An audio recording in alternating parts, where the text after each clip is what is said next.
Apple's iPhone 15 Pro in some ways is an absolutely monumental release. It's the first time a 3nm chip has ever shipped in a device, and it's only the second time Apple has ever changed the charging port on the iPhone. That might have been a long time coming, but we finally got a USB-C port on the iPhone, one that can actually do a lot of cool stuff. But in spite of that, I can't help but feel that Apple has kind of lost their way a little bit when it comes down to what really matters to the end user. Yes, they've made some big upgrades to this iteration of the iPhone, but they still have a long way to go in other areas.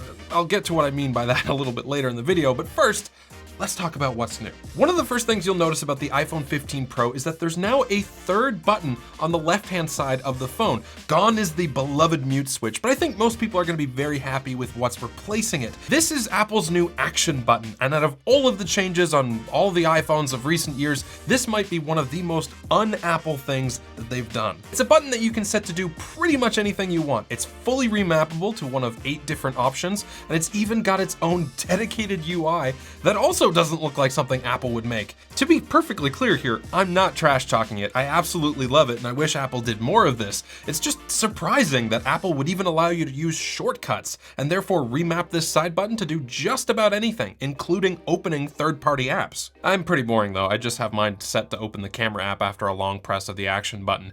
The display of the 15 Pro has also been slightly updated this year with some slimmer bezels. The difference is very obvious when you put the 15 Pro and the 15 side by side. It's not a big upgrade, but it's a pleasant one.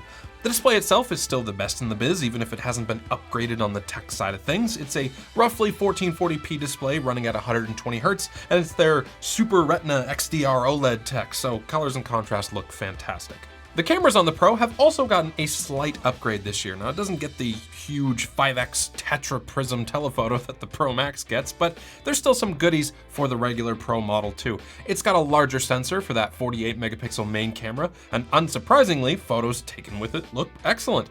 I can't say that I've noticed a huge difference between this and the 14 Pro's main camera, but there is a bit of a difference in sharpness because photos now default to a 24 megapixel output instead of a 12 megapixel one. I've always been impressed with video on the iPhone, and this year is no different. Some of these shots are so steady that they look like they've been shot on a gimbal, even though I was just walking through holding the phone in my hands. Even the video from the much smaller 12 megapixel front-facing camera looks really, really good. And none of the footage you're seeing right now was shot using one of Apple's highest video quality codecs that these phones can shoot, ProRes. Like last year, these Pro phones can still shoot ProRes, but there are some upgrades there too. First of all, we can now shoot in ProRes Log, a much flatter profile that allows us to get maximum dynamic range for color grading later. That is definitely a feature worthy of the Pro moniker that Apple likes to throw around these days. The other upgrade is that we can now record this 4K ProRes footage at up to 60 frames per second directly to an external SSD using that new USB-C port. That is huge if you've ever wanted to upgrade to a more pro-level workflow where you never have to worry about internal storage again. The USB-C port can be used for more than just charging or recording external video too. It also supports video output at up to 4K 60 FPS, and you can even plug in a keyboard or mouse to it. It seems like Apple didn't restrict the USB-C port nearly as much as some people were expecting.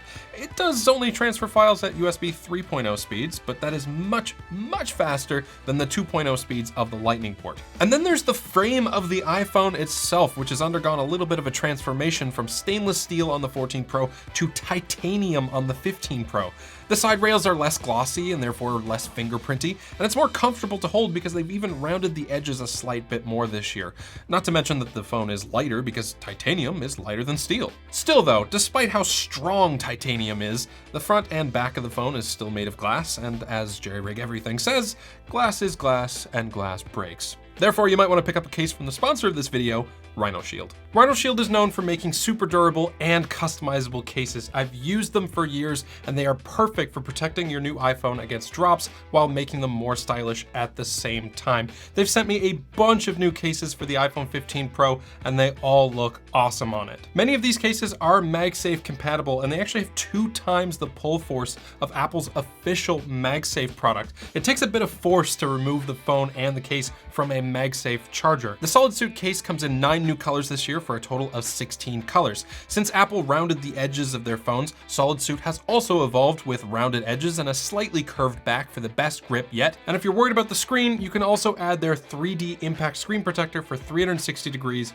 of protection. If you like clear cases but you're worried about them yellowing over time, don't be. They come with 5 years of warranty against yellowing or discoloration, and all of these cases are very easy to clean. There's endless customization too. They have thousands of print designs on their website, along with camera rings, buttons, new colors, etc. Even if you're not buying a new phone, you can still get a new look for your current phone on Rhino Shield's website. Use my link in the video description below and use code MARK10 to get 10% off of your order today. Okay, so remember at the beginning of the video when I said that Apple has sort of lost their way a little bit when it comes to what really matters to the end user? That all starts with the new chip inside, the A17 Pro. This is the very first 3nm chip to ever ship in a device, and don't get me wrong, that's a huge technical achievement. Apple claims that the CPU is 10% faster than last year, and it has a 20% faster GPU capable of ray tracing at higher frame rates, and they even showed off some demos of some full console games like Resident Evil Village running on the iPhone 15 Pro.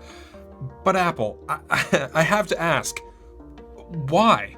Look, it's no secret that Apple makes some of the most powerful and power-efficient chips in the smartphone world, and it's been that way for a long time. But to continue to push the envelope this hard when there are other arguably more important parts of your device that are falling behind is a bit of an oversight in my opinion. For example, let's talk about the battery life. The iPhone 15 Pro comes with a battery capacity of just under 3,300 milliamp hours. That is less than the regular iPhone 15, by the way. For a phone with a very powerful chip and a 120Hz display, it'll come as no surprise to many of you that the battery life has not been good. I subjected it to the exact same battery life test that I use on all of my Tech Rewind reviews, and it ended up with just 32% battery remaining. For reference, the iPhone 12 mini, a now 3-year-old phone with a much smaller battery inside of it, finished that same test with 25% remaining, only 7% lower than the 15 Pro. There have been several days where I've had to top up my phone with a charge before the day was over, and I'm not even what I'd consider a power user. You could say, but Mark, it's a 6.1-inch phone. It's too small to have a bigger battery. Well, to that, I say take a closer look at the Samsung S23 or the Asus Zenfone 10. Both phones are almost identical to the 15 Pro in size, and yet they have 3,900 and 4,300 milliamp hour batteries respectively. And battery life is not the only area where progress has, for lack of a better word, stagnated. Despite this brand new USB-C port, charging speed has stayed the same as it was last year on the Lightning iPhones.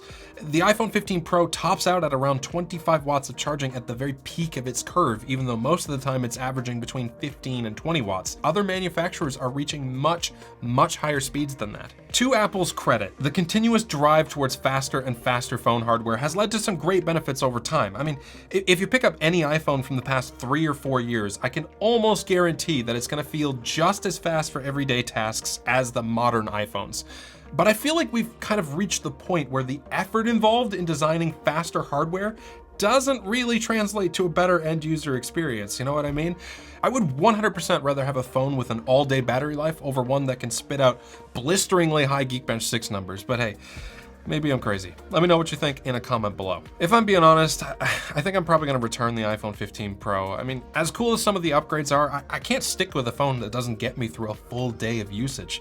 And if you've got $1,000 in your pocket, I think you'd be better off saving some of that money and picking up an iPhone 15 Plus, or even a used iPhone 14 Pro Max if the USB-C port isn't a big deal to you.